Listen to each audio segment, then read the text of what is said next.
김어준의 뉴스 공장.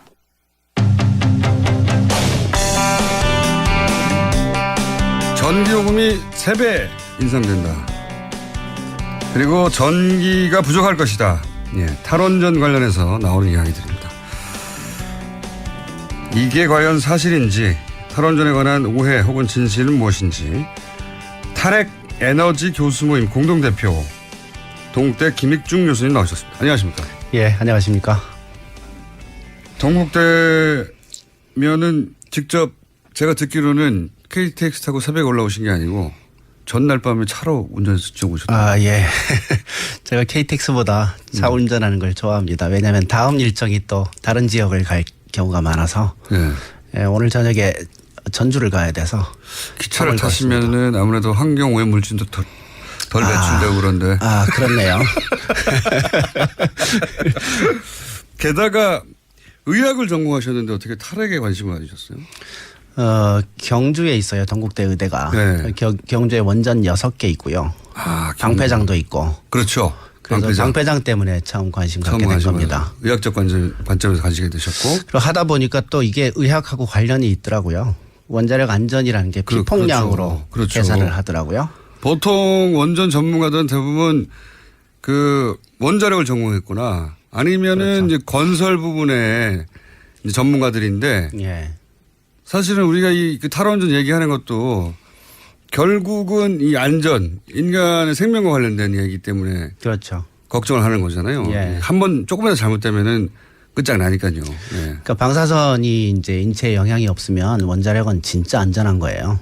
그렇겠죠. 근데 방사선 한번 쬐면 뭐, 예. 그렇죠. 사람이 피폭되면 저는 그 피폭량에 따라 다르긴 하지만 그게 피폭이 되면 그래도 평생 살긴 사는데 몸이 불편해진다. 이렇게 처음에 생각했는데 그게 아니라 사망에 바로 피폭량에 따라서. 많이 쪼이면 사망하죠. 그러니까요. 적게 쪼이면은 적게 위험하고. 그래서 하여튼 그 암하고 유전병은 바로 정비례 관계에 있기 때문에 가능하면 우리는 적게 쪼기 위해서 노력해야죠. 자, 그래서 의대 교수님이 원전 문제에 대해서 관심을 가지기 시작했고 지금은 아예 교수 모임, 탈핵 교수 모임의 공동대표십니다. 근데 제가 모신 이유는 의학적인 관점에서가 아니라 그것도 뭐 좀 이따 얘기하겠지만 이 탈핵 얘기를 하면 굉장히 큰 오해들이 있어요. 어떤 오해들이 있냐면 사실은 탈핵은 굉장히, 원전은 굉장히 전문 영역이다 보니까 탈핵? 그러면 원자력 발전소를 다 없앤다는 얘기네? 첫 번째 들은 생각. 예. 그거 다 없애버리면 전기 부족한 거 아니야? 전기 부족하면 전기요금 오르는 거 아니야? 그리고 그것도 탈핵? 그러면 원전 지금 있는 거 다 없애버린다는 얘기냐? 곧 뭐 이런 식으로 이해가 되거든요. 예, 예. 첫 번째 제가 드릴 질문은 뭐냐면 지금 있는 원전을 다 폐쇄한다는 겁니까? 그렇죠. 폐쇄하는데 언제 폐쇄한다는 겁니까? 60년에 걸쳐 천천히. 그 대목에 빠졌어요. 그 대목에. 2년에 한 개 정도씩 줄인다. 이렇게 보시면 되겠네요. 60년에 걸쳐서 천천히. 예. 예. 그래서 이 계획을 보면 2079년, 예, 17년인데 79년에 가서 원전이 다 없어진다는 거잖아요. 근데 이제 사실은 처음에 공약할 때는 40년이었습니다. 40년이었는데. 네, 근데 하도 이제 뭐 걱정들이 많으니까 60년으로 또 얘기를 하는데 40년도 길어요. 사실 별로 의미 없어요. 왜냐하면 이 정권 5년이거든요. 그래서 앞으로 8번 후에 대통령이 결정할 얘기를 그러니까요. 근데 지금은 탈원전으로 가자고 하는 큰 방향성을 제시가 있다는 거잖아요. 그렇죠. 예. 예. 이거를 마치 사실 지금 원전으로 먹고 사시는 분이 있다 하더라도 걱정하실 일이 없어요. 그렇죠. 60년 후입니다. 근데 이걸 자꾸 당장 벌어지는 일처럼 프레임을 짜서 공세를 취하고 있긴 해요. 예. 그러다 보니까 오해가 많거든요. 예, 예. 우선 이게 60년짜리 계획이라는 거 하나. 그러면 지금 멀쩡히 작동하는 걸 묻겠다는 건 아니죠. 그렇죠. 그러니까 지금 공약한 내용이 이겁니다. 신규 원전 새로 안 짓겠습니다라는 거. 새로 짓지는 않겠다는 거. 예. 그다음에 지금 가동 중인 원전들은 수명이 다하면 연장하지 않고 스톱시키겠습니다. 이거거든요. 그러면 이제 정말로 한 2년에 한 개 정도씩 해서 서서히 줄어갑니다. 앞으로. 이제 그 사이에 대비하면 되는 거죠. 여기도 큰 오해가 있는 것 같아요. 왜냐하면은 탈원전 얘기하면 있는 거 다 문 닫는 거 아니냐는 생각들을 많이 하시는데 그게 아니라 이 원전이 수명이 다 했어요. 뭐 앞으로 2년 있으면 다 할 것도 있고 앞으로 60년 후에 다 할 것도 있는데 그러면 우리가 이제 인위적으로 수명을 연장했단 말이죠. 예. 그런데 그걸 하지 않고 그렇죠. 애초에 설계된 수명이 다 하면 그러면 닫겠다. 문을 닫겠다는 정책인 겁니다. 그리고 사실 지금 현재 원전 5개 건설 중입니다. 네. 그리고 화력발전소가 10개 이상 지금 건설 중이거든요. 그래서 아마 내년까지 해서 10개 이상이 완공될 거고 원전도 몇 년 내로 5개가 완공이 될 겁니다. 그러니까 이미 짓고 있는 것도 그렇죠. 그냥 완공되도록 가는 거고. 지금 현재도 이제 발전소가 많이 남아요. 그 사이에 너무 많이 지었습니다. 발전소를요? 그래서 이제 가동을 못하는 그런 형편까지 지금 와 있는 상황이거든요. 전기가 남아서 가동을 안 시키고 있어요? 네, 크게 보면 이제 우리나라 그 발전 설비가 100기가 정도 됩니다. 100기가. 원전 한 개가 1기가. 이 정도 된다고 예. 보면 원전 100개 분량, 예. 화력발전소도 보통 한 1기가 정도 되거든요. 예. 그러니까 원전 100개 분량의 발전소가 있는데 평소에는 한 60개 분량 정도밖에 안 써요. 그러다가 여름 겨울에 피크가 오면 한 네네. 80개 정도 분량을 씁니다. 20개 정도 남는구나. 그래서 이제 20개 정도는 항상 남는 상황인데 지금 건설되는 거가 5년 내로 완공되는 것만 따져도 예. 한 15개 정도가 추가된다. 더 추가가 되는 거거든요. 20개 남는 거에서 35개가 남는다. 예, 그래서 충분한 지금 여유가 있습니다. 거기다가 지금 이제 논란이 되고 있는 신고리 5, 6호기 건설 네. 여부. 그거하고 짓고 있는 게 5년 후에 완공되는 거하고의 차이는 뭡니까? 그러니까 지금 5개 짓고 있는 것 중에서 3개는 거의 다 지었어요. 아, 다 지었기 때문에. 그래서 이거는 뭐 스톱하겠다는 얘기가 없는 거고. 네. 근데 이제 신고리 5, 6호기는 한 20% 정도 지은 거거든요. 아직 초반이어서. 요거를 완공할지 말지 좀 논의하자 이런 얘기죠. 그래서 이게 완공 안 하는 걸로 되더라도 3개가 완공되고요. 여전히. 예. 그 이거를 완공시키려 하면 5개가 5개가 추가되는 거죠. 음. 그래서 지금 전기 모자라는 거는 전혀 현재로서 걱정할 필요가 없고 거기다가 화력이 10개 이상 새로 완공되거든요. 그러면은 곧 전기 요금이 3배 인상된다는 주장은 전혀 근거가 없는 거네요. 네, 근거는 없는데 전기요금은 사실 정부가 결정합니다. 우리나라는 시장이 결정하지 않고요. 그렇죠. 전력거래소에서 얼마의 전기를 팔 거냐 이걸 정부가 결정합니다. 예. 그리고 전기 재료들에 대한 세금 제도도 정부가 결정합니다. 예. 지금 현재 우리 석탄하고 원자력이 싸잖아요. 예. 그게 왜 그렇겠어요? 정부가? 세금이 안 붙어요. 아하. 그러니까 우라늄하고 발전용 석탄에는 거의 세금이 안 붙습니다. 근데 석유하고 가스에는 엄청나게 붙잖아요.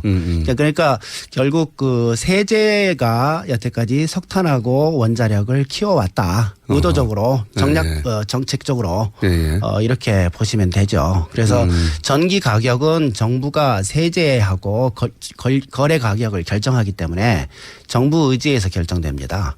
올릴 수도 있고 내릴 수도 있고. 전기는 당장 오는 안에도 지금 당장도 남지만 추가되는 것도 그 15개. 그러니까 예. 하나 100개가 필요한데 이미 20개가 피크 때도 남고 있고 또 15개를 5년 이내에 완공하기 때문에 5년 이내에는 지금 기준으로는 늘어난다 하더라도 35개나 늘어나기 때문에 충분히 커버가 되고. 예, 그렇죠. 그래서 전기요금이 3배가 갑자기 인상된다든가 하는 거는 말이 안 된다. 예, 올릴 필요는 이제 전혀 없는 상황인데 저는 좀 올려야 된다고 생각해요.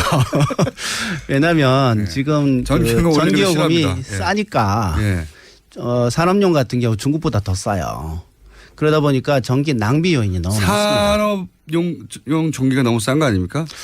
일반용도 싸고요. 농사용도 싸고요. 그래요?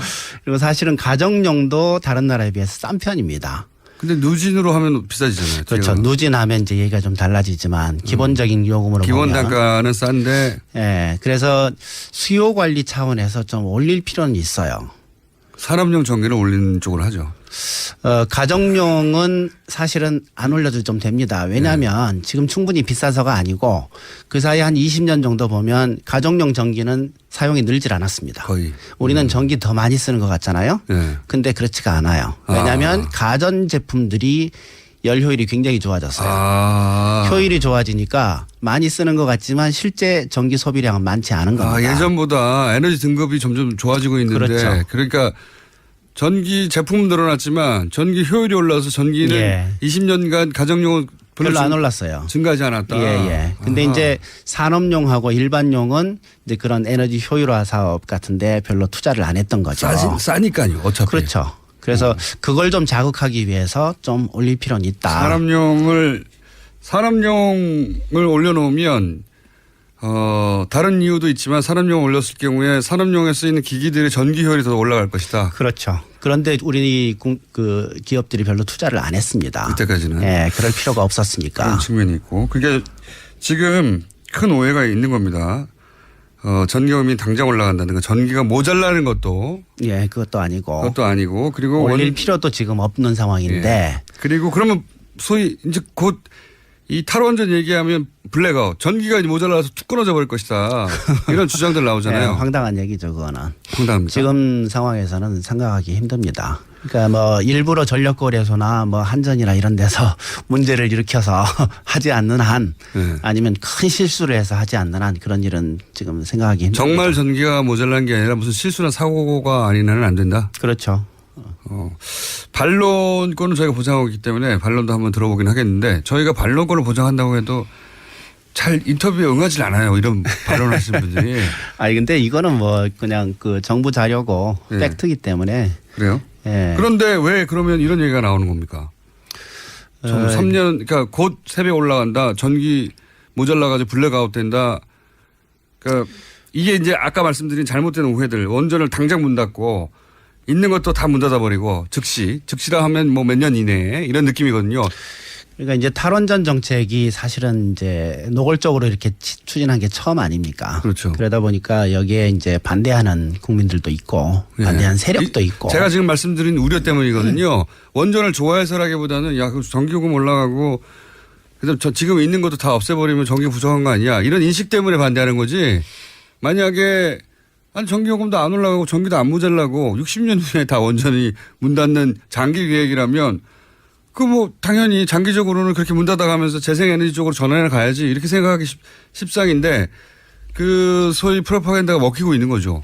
그렇죠. 네. 원자력 친원전 쪽에 마이크가 훨씬 큽니다. 잘 아시겠지만 언론도 그렇고 뭐 또 교과서에 원자력 대안이 없다 이렇게 계속 가르치고 있기 때문에 전 국민들이 기본적으로 원자력 없이는 전기가 안 나오는 걸로 머리에 박혀 있습니다. 오랫동안 책에서도 교육받았어요. 네, 그럼요. 교과서에도 그렇게 돼 있죠. 네. 그래서 이제 그런 기본적인 인식이 있기 때문에 원전 원전이 죽인다 없으면 안 하면 된다. 그런 생각을 하게 되는 거죠. 교과서를 통해서도 그렇게 배웠고 또 그 원전이 또 산업적 효과가 이렇게 그걸 수출하면서 돈도 많이 벌고 하니까 그 세력도 그 부분 좀 확인이 좀 필요합니다. 그래, 돈을 많이 버는 게 아니에요? 어떤 조건으로 수출을 했는지 그게 좀 확인이 필요합니다. 그거는 또 다른 전문가가 계실 예, 테니까 또 다시 얘기를 하기로 하고 그러면 이런 건 어떻습니까? 그러니까 지금 이제 고리 1호기는 원전이 정지됐는데 아직 해체는 안 됐어요. 예. 우리가 해체 기술이 없는 건가요? 해체 기술이 중요한 게 한 40-50개 되는데 네. 그중에 한 15개 정도가 지금 기술이 없답니다. 국내. 예, 그래서 그거를 좀 앞으로 좀 마련을 해야 되는 상황인데, 근데 당장 필요한 기술은 아니래요. 왜냐하면 이제 원전 해체를 하면 일단 해결료를 꺼내서 예. 적어도 5년 내지 10년 정도 식혀야 됩니다. 물 속에서. 복잡하네요. 그래서 사용 해결료 수조. 네. 저는 그냥 물통이라고 얘기하는데 그 물통 속에서 5년 내지 10년 정도 식혀야 됩니다. 그래서 그동안은 이제 폐로를 진행할 수가 없거든요. 일단 그 폐쇄하고 폐로 개념을 좀 말씀을 드려야 될 텐데 원전이 끝나고 난 다음에 해결료를 꺼내서 그 물통 속에 집어넣고 그다음에 잠궈 놓는 거 이거를 폐쇄라고 합니다. 폐쇄가 끝난 다음에 5년 10년 지나고 해결료가 다 식으면 이 해결료를 밖으로 꺼내요. 지금은 꺼낼 데가 없습니다. 그렇지만 그 사이에 마련해야죠. 꺼내서 둘 곳이 없어요. 아직. 예. 근데 꺼낼 때가 있다고 치고 밖으로 꺼낸 다음에 그다음에 이 건물 전체를 없애는 거죠. 그래서 건설 전의 상태로 평지 상태로 바꾸고 방사능에 오염된 거 제염하고 이제 이 과정을 폐로라고 합니다. 폐로 하는 데는 보통 이제 최소 20년에서 50년 이상 이렇게 잡기도 합니다. 원자력 발전소가 수명이 다한 다음에 처리가 굉장히 어려운 거군요. 그게. 예, 시간 많이 걸리고 돈도 많이 들고 위험도 하고. 근데 우리가 그 폐로를 하는 기술이 아직 그중에 핵심 기술 15개가 없다. 예. 그래서 이제 어차피 한 5년 정도는 적어도 시켜야 되기 때문에 그 사이에 기술 개발하겠다 이런 생각인지 모르겠어요. 근데 저는 좀 우리나라에 지금 원자력 연구비 엄청나게 많이 가져가거든요. 예. 그 많은 돈을 쓰면서 어차피 폐로 갈 텐데 짓는 것만 그동안 신경 썼군요. 예, 왜 그런 그 기술 개발을 아직 안 해놨는지. 폐로하고 처리하는 그러니까 연구는 뒷기술 쪽에 별로 투자를 안 한 거죠. 그동안은 예, 건설하고 추진하고 확대하는 쪽으로만 투자하고 그게 돈이 그런 게 됐으니까요. 아닌가 그런 생각이 드는데 사실은 이제 이 뒷기술도 굉장히 중요합니다. 폐로 시장도 아주 크고요. 그렇겠죠. 전 예. 세계가 원자로를 짓기 시작하고 폐로가 되기 시작한 게 전 세계적인 현상이니까 늙은 그렇죠. 지금 이제 폐쇄된 원전이 전 세계적으로 160개 정도. 네. 지금 가동 중인 원전이 한 440개 정도. 네. 그래서 합하면 600개. 네. 이게 다 폐로가 돼야 되거든요. 그렇겠죠. 그리고 앞으로 지어질 것 다 더해질 거고. 네. 그래서 그 60년 내에 600개가 최소한 그렇죠. 전 세계적으로 네. 네. 폐로 하나 하는데 1조 원 잡으면 600조 원. 600조 원 시장이다. 굉장한 시장이죠. 그래서 사실 건설 시장보다 훨씬 큽니다. 근데 이쪽으로 왜 신경을 안 썼을까? 그때까지는 생각을 이런 못했던 거죠. 거예요. 무한 이렇게 원래 자본의 속성이 무한 증식 아닙니까? 완전히. 계속 돈 벌 국립만 했는데 얘네는 수명이 있고 그리고 60년이라는 게 자기 수명 내에 돌아오겠나 이런 생각도 했을 것 같아요.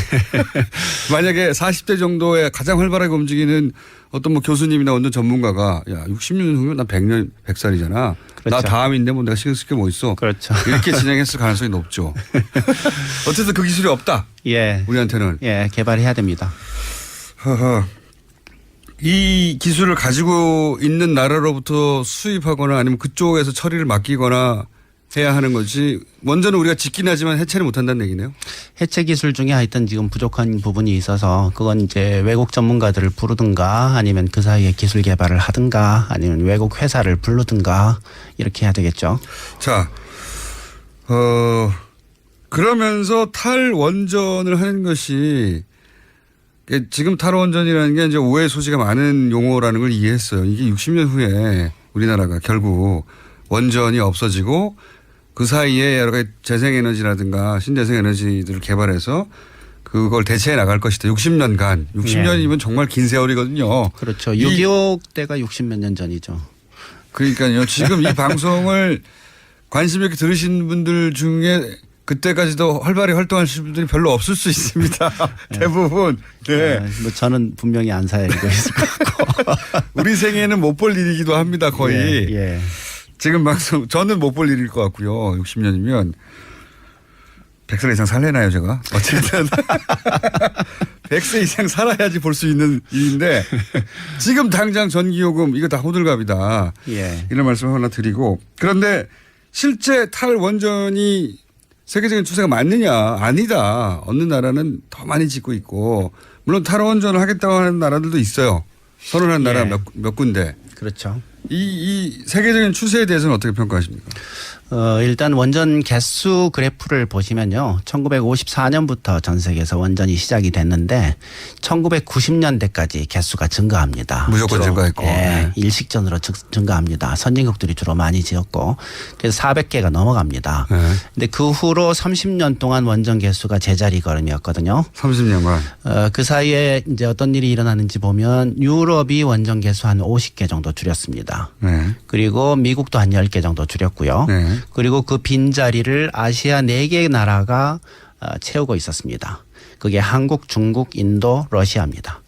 그래서 세계 원전 개수가 그 자리에 있었는데 후쿠시마 핵사고 난 다음에 좀 줄기 시작한 거죠. 네. 그리고 IAEA 예측을 보면 앞으로 20년 내로 300개 정도의 원전이 수명이 다합니다. 예. 그래서 수명 연장을 안 한다고 치면 300개의 원전이 문을 닫아요. 20년 내로. 예. 근데 20년 내로 300개를 못 짓습니다. 선진국이 거의 안 짓고 있고요. 한국이 20개 정도 짓는 걸로 돼 있었고 그리고 중국이 50개, 인도가 20개, 러시아가 10개. 그래서 이 4개 나라 주요 원전 건설국이 합해봤자 100개 정도에 불과합니다. 그러니까 이 추세라는 건 전체적인 세계적인 추세는 그렇죠. 줄어들게 돼 줄어들고 있다. 있는 거죠. 그래서 그 사이에 이제 유럽이 50개를 줄였는데 개수가 줄었다는 얘기는 건설보다 폐쇄가 50개 많았다 이 뜻이잖아요. 네. 그리고 미국도 30년간 건설을 사실 한 개도 안 했고요. 폐쇄만 몇 개 했을 뿐이죠. 지금 현재 미국이 몇 개 지금 건설을 30몇 년 만에 시작한 그런 거 하는 겁니다.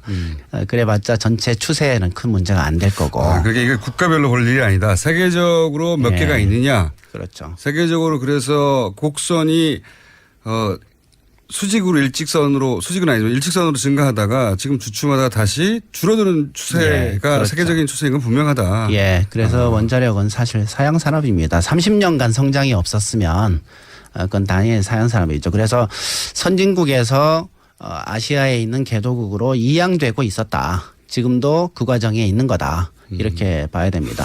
개별 국가가 아니라 전 세계적인 숫자를 가지고 놓고 얘기를 해야 되는 거군요. 그러면 그 사이에 이제 재생에너지에 관련된 얘기도 하긴 했습니다. 저희가 태양광이라든가 이게 이제 지금은 효율이 낮고 그렇게 인식돼 있지만 그래 원전이 가장 싸다는 거 아니겠습니까? 예. 안전하다는 말은 요새 잘 못해요. 사고를 봤기 때문에. 안전하다는 얘기 지금도 하던데요. 보니까. 근데 그게 예전만큼의 어떤 어필이 잘 안 돼요. 예.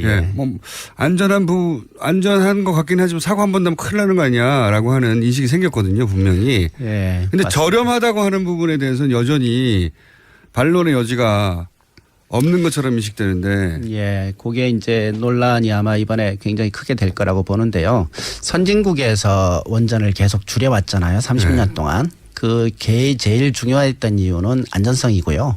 두 번째 중요한 거는 경제성입니다. 예, 이게 비싸다라는 거죠.